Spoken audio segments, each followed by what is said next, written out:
रात में हमको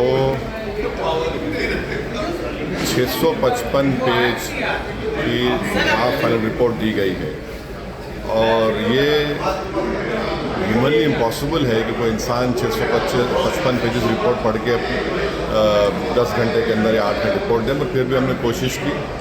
हम अपनी रिपोर्ट दिए हैं इस बिल के ख़िलाफ़, इसके अमेंडमेंट्स के ख़िलाफ़, जो हम समझते हैं कि ये वफ़ के लिए फ़ायदेमंद नहीं रहेंगे बल्कि वफ़ को बर्बाद कर देंगे।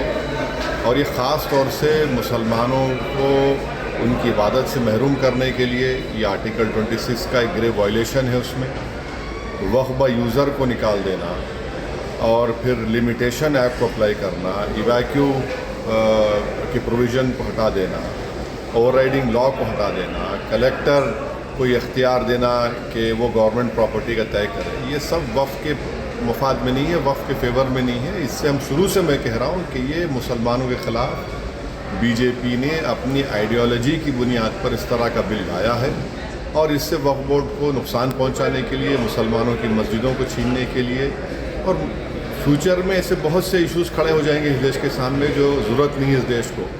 मगर हमने पूरी कोशिश की इस कमेटी में रहकर अपने दलील से क़ानून का इस्तेमाल करके, अब पार्लियामेंट में जब ये बिल लाया जाएगा हम वहाँ पर भी इसकी मुखालिफत करेंगे और ज़रूरत पड़ी अगर हमारे बड़े बोलेंगे तो हम आवाम में भी जाकर इसका एहतजाज करेंगे। सर, मतलब अगला स्टेप पार्लियामेंट में बिल आने के बाद क्या होगा सर?